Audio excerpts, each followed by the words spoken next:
Naibahaging supply ng repolyo at wombok ng DA Cordillera sa mga karatig rehiyon umabot na raw sa 77 metric tons.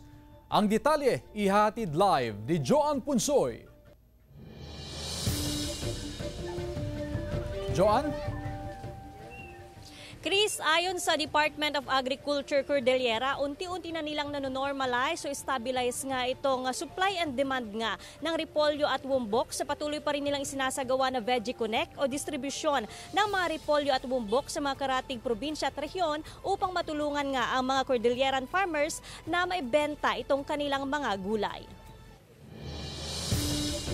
Umabot sa 77.61 metric tons o katumbas ng 77,610 kilos ng repolyo at wombok ang naipamahagi ng Department of Agriculture Cordillera sa mga karatig rehiyon, kabilang ang Region 1, 3, NCR, Region 4A at maging sa iba't ibang probinsya sa CAR. Dinalang mga produkto sa mga nabanggit na lugar upang maibenta at matulungan ang mga magsasaka sa Cordillera. Maging ang mga empleyado ng iba't ibang ahensya ng gobyerno sa rehiyon, bumili na rin ng mga repolyo at wombok. Nagpulong ang DA kasama ang ibang stakeholders upang masolusyonan at hindi maitapon ang mga sobrang ani ng mga magsasaka.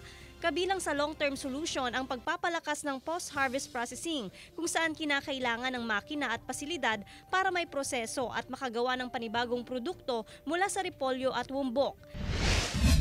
Samantala, nararanasan ang kakulangan ng supply ng lowland vegetables sa Pangasinan Agri-Pinoy Trading Center o PAPTC sa Urdaneta City. May shortage sa supply ng palaya, sitaw, okra at kamatis, kaya tumaas din ang presyo ng mga ito. Itong dumaan ng taglamig, hindi masyado siyang namunga, hindi masyadong umangat, nagdaan na nangungulot. Posible itong maranasan hanggang sa katapusan ng Pebrero.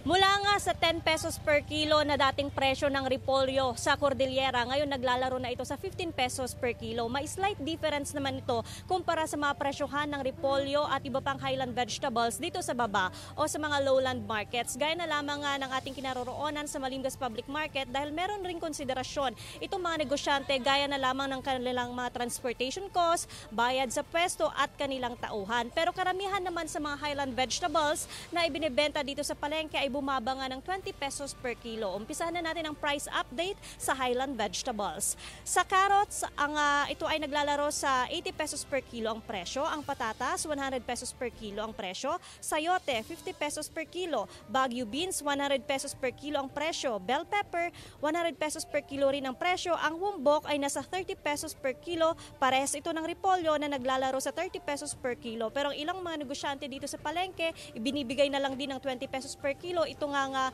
kanilang mga produkto o gulay nga na repolyo. Pagdating naman sa mga lowland vegetables, may pagtaas ang presyo ng mga gulay dito sa baba dahil na rin sa kaunting supply. Gaya na lamang ng talong, nasa 50 pesos per kilo ito ngayon. Ang ampalaya, 70 pesos per kilo. Ang okra, 60 pesos per kilo. Ang kamatis, 50 pesos per kilo ang presyo. Ang sitaw ay nasa 70 pesos per kilo ang presyo at ang kalabasa naman ay nasa 40 pesos per kilo. Ito nga ang presyohan. Nasa 10 pesos nga itong itinaas per kilo ng mga lowland vegetables. Weekly nga ang monitoring ng presyohan ng gulay dito sa baba. Chris? Maraming salamat, Joan Punsoy.